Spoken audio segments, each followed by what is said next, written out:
So the reason I'm doing this is I want people to understand that mistakes happen. You know, just go through it, just push through it, talk about the mistakes, get over it. People, you know, you'll hopefully be a better person from doing it. Hopefully you'll learn something from the mistake. But you know, just go through it, man. It's not going to kill you. You're always going to be better. I mean, we as human beings are very resilient people. So just push on through it. I mean, I help people go from, you know, helping people launch ideas. That's what I do, right? That's what I do for a living. I love it. I absolutely love it. And I want people to understand that you're going to have mistakes in that process. You're going to screw things up, but just keep going forward. Just keep finding ways to make yourself smarter. And that's okay. Mistakes happen. You know, I made mistakes. I'm a better person for it. I'm a much better person going through what I went through, going to prison for 9 months, than if I didn't go through that process. I'm a much better person. So, you know, at the end of the day, I look back on that and I'm like, that is what changed my life. That little 9-month window changed the trajectory of my life, and I'm thankful that it did. So I want people to understand that's why I'm doing this, so people understand that the mistakes are no big deal. Push through it, ask for help, move forward. I wanted to share with you the events of what sent me to prison, what occurred to get me there, and also the things I did and who I was during that time, and you know what I learned in that process of going to prison. So it all started with a DUI in the state of Colorado 4 or 5 years prior. I was out drinking with some friends. We bumped into a guy in a car. Not really, you know, didn't do really much damage to his car. Actually, a little more than to mine. I had a little pickup then, and so I got a DUI for that. And then a year later, I think it was about a year later, after I'd gotten my license back, I got another DUI, actually by myself this time, and I was heading home from a girlfriend's house. If I remember right, yeah, I think it was coming from a girlfriend's house. I got stopped actually as I was pulling in my driveway. They were behind me. I didn't realize that. So I got another DUI. You know, I did community service, and for the most part, you know, that was done, right? Well, what happened was there was some, and I don't remember how this happened, but there was some insurance issue that caused my license in the state of Colorado to be suspended. It was probably because I didn't pay something, or I'm not sure how that happened, but I had moved shortly thereafter, right, to Arizona to kind of start an adult life. So I moved to Arizona. So I was living in Arizona, and one night I'm out again by myself. I got stopped for a DUI. I hit a little tree. I hit a tree about this big around. It wasn't very big around, but I hit a tree on a sidewalk, and so anyway, so I got a DUI, and in that process, they realized that my license was actually suspended. So what happened is the Colorado license was suspended. It transfers over, I guess, to the state of Arizona, and I was driving on a suspended license in the state of Arizona for several months, like I think 3 or 4 months, and for some reason didn't have that notification because it probably had the wrong license or wrong address on my license, right? So that's what caused the start of everything. So I get that DUI. I'm now driving on a suspended license, which is a felony in the state of Arizona. But what happened about a month later, as so we got released and we're going through this process and trying to kind of figure out kind of what happens, how it works. And I got another DUI within it couldn't have been more than a couple months, man. It was pretty short. I was driving with my girlfriend, driving my girlfriend's car. We were together to her house. Again, stopped in her driveway. So another DUI, which is a really bad thing. So that is what really caused it. So with that happening, those two stacked together like that, both of them on a suspended license, because the second one, obviously I didn't have a license, which I knew at that point in time. Really smart, right? So I got a suspended license, I was driving suspended. So that's what caused the sentencing to be a 1.5 years prison time, which lasts 9 months because you're, assuming you're a good behavior, you're released in 9 months. So that is that is how that happened. That in state penitentiary in Arizona, and you're in a whole different world, man. It's a whole different world. And what I thought I would do is I just brought some of this stuff out that I had in these folders, and I hadn't seen this stuff for ages. I just started throwing through it. So here's all kinds of great stuff. Like here's the planner that I had, right? It's a little day planner, right? The little 17th month planner, right? So in the planner, I've got 4 goals, right? And I write them down, like attend and participate in AA meetings at least 4 times a week. Attend all types of alcohol-related programs. Increase knowledge through textbooks, grammar. Increase knowledge through reading with texts of grammar, writing, spelling, business, speaking, and diction. And physical workouts at least 6 days a week. So those are my 4 goals, right? So that's what I'm supposed to do while I'm there. And of course, I'm writing all this stuff down. And look, like here, I mean, every day that I'm there, I'm writing stuff down, right? So I'm working out what I work out, what I eat, food. Anything I didn't wasn't kind of good for me, I wrote it down. Like burritos that day, I had some burritos. I remember they had some great cookies. Like here, 4 cookies, right? I remember eating cookies, right? There's some great cookies there. Other thing, I used to eat beet sandwiches. They had beets, they're really good beets, they're really thick. And I'd get bread, and I'd get people to give me their beets, and I'd have bread, beet sandwiches. People were like, I thought I was the weirdest dude. And I was like, I loved them, man. So August here, August 19th, I weigh myself. I weigh 179. I was in ripped shape when I was there, by the way, as you would expect, 'cause I'm working out every single day. This is it. This is my little day planner. I got, all my books that I read here. I've got all these books I read. I think I read like 40 some books in the weeks I was there. It was just, I just tried to learn as much as I could. So when I was there, within the first few days, I really made decisions like this. Hey, here's what I'm going to do while I'm here. I'm going to learn a lot about business. I'm going to try to learn all I can. I got a job in the library, so I could manage the library, a little small library. But man, I was there, I think like 6 hours. I think I did 4-hour work shifts, like 3 days a week, maybe 4 days a week. That was my, my job there. Obviously I was working hard to be smarter and be a better person. So that's a little planner. I don't know what this is. Oh wow. So yeah, so this is actually the release paper from my provisional, everything released on 1/17/1992. So there's a little picture of everything. So yeah, shows you when I was released and the whole deal. Wow,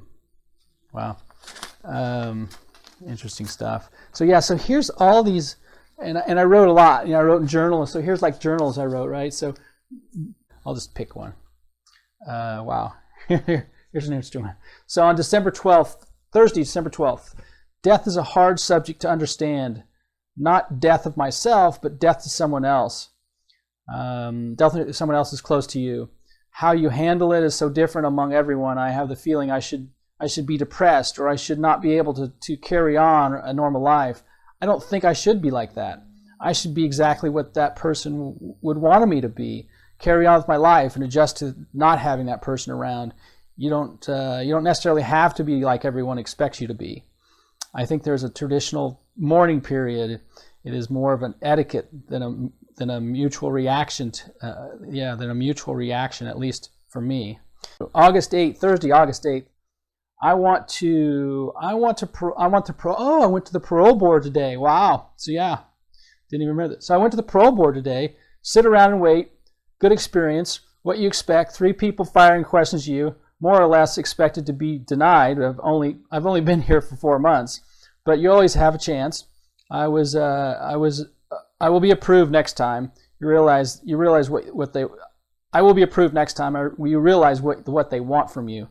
You need to have someone present to show that you are needed and have support on the outside. Other than that, there isn't a whole lot else. You always feel like you could have said something else, but you just give it your best effort and try to accept it. Just like I'm doing while I'm here. I'm giving it my best effort. I am forming a base from which to build. I haven't decided where I want to start putting my effort until I get all of the books or all the basics down. Then I will try to start narrowing down into specifics. Wow. Yeah, so interesting stuff here. Very interesting stuff. To read through these was probably some great thoughts, right? Things you just don't think, right? Here's what I did is when I was going through books, I'd take a little and do a little synopsis of the book, right? I'd like little graphs and like this is the index, like intro to business, exit interviews, just do all these little graphs and things. So it would be easier to kind of review them post. Like here's a little diagram of what is that for? Different pattern of new products. Oh, okay. So when you release new products, early adopters. Yeah. So it's like I did like a mini MBA, right? All this just little notes I made, just so I could look back on them if I ever wanted to do that, right? Just stuff of just all these equations and so this is the stuff that you do, right? I did that every day. That was my thing. That was what I lived for, and every day I was studying something, right? And here's more notes. Here's more diagrams, right? Check out these diagrams, right? Nicely done little diagram about advertising, market research. Look at that thing, man. Got market research diagrams, product, how to create new products. Holy shit, man. Organizational mission, organizational goals. Oh, I got that written down. Planning, the whole thing, man. Look at that. Organizational planning. Wow. So the managing channels of distribution. See, so that's what I did, right?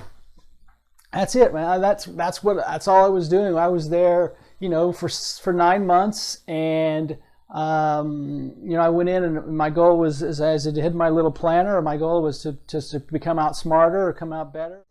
But what you learn is there's not the differences are not so dissimilar to where they are on the outside of the world. You still have little cliques that you kind of manage in your friends. You still have, friends you hang out with and chat with, and friends you kind of hang out with and don't really share much. And so there's still that environment. You still have the personalities of the outside world. I mean, even though I was there and, in a weird position where, with people I would probably not normally hang out with, but I still made friends. I was still, one of the guys that was easy to talk with. I met a lot of people, and I never really had any problems whatsoever. I was a little odd because I was always reading and studying, and I worked out every day, which actually isn't that unusual for people there. I mean, a lot of people worked out almost every single day. I think it's just interesting how if you're a leader outside, you're a leader inside. If you're a follower inside, you're probably a follower outside. So, I mean, it just works that way. It's just really interesting how there's really the roles don't change much. I mean, my roommate for almost the whole time I was there, I had 3 roommates sometimes, but always had at least one other roommate. I had 2 roommates a lot of the times, but always had at least one. And the one guy I had, he was probably 20 years my senior. Ed is his name, and he was awesome. I mean, he was really humble and thoughtful, and you could tell he cared about not only his friends, but other people. And this guy, he had some pretty rough life. I mean, he killed a guy in a bar fight. Was spent, I don't know how many years in prison, 10, 12 years in prison for that, and then he did another thing and was in the second time. And so it wasn't, I don't remember what it was, but it was like something alcohol related, I think. But he was a good guy, man. He was super helpful and willing to share stuff and kind of just open about what he'd done and what he didn't do, and was curious about me as a person. And so that guy I slept 5 feet away for probably 8 months, right? And he's great dude. I mean, he was really helpful while I was there. So it was just really interesting, all those things. I mean, you've got lots of mixed emotions. You go in, you're just like, holy shit, where am I at? Kind of thing. Especially it was so out of context for me. But you just learn it's so similar to real life. I mean, outside you can't leave, and everything's taken care of, which is kind of nice. I mean, you don't have to worry about anything, truly. Food, clothing, everything's taken care of. I mean, you do have to do some things to get those things. But really, it's just, you work into the society, you work into the flow. And so, it's a continual movement too, right? People are always coming and going all the time. And, there's always a couple bad eggs, right? There's a couple bad guys who are doing stupid stuff and, being just mean sometimes. But, it's just like the real world. There's a couple bad eggs and, you just avoid them.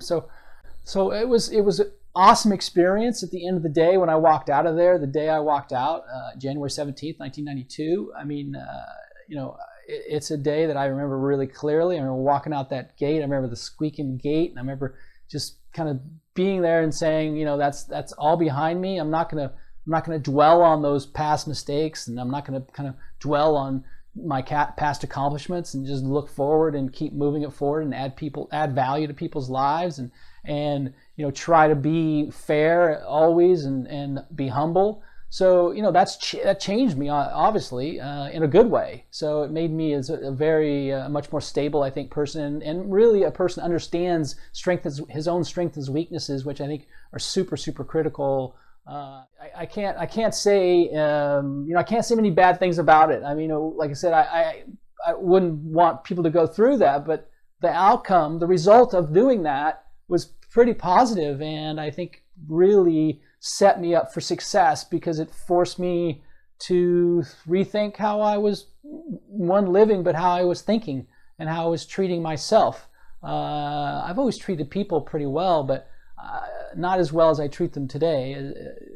After I went through this, because I saw the other side of things, and seeing the other side of things you just don't expect to be in really creates this kind of humble feeling of you're not so smart, right?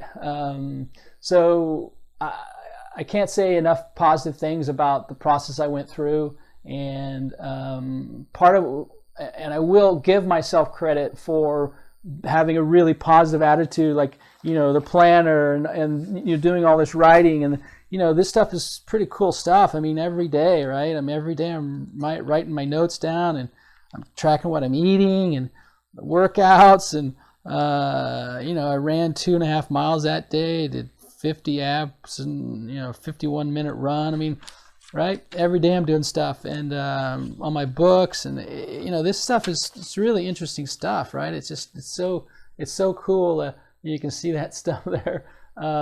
But yeah, I mean, this stuff makes you who you are. It makes life who you are, and I got nothing else. I mean, this is how it worked out. So until next time, take care. Thanks for watching. Have an amazing day. Bye-bye.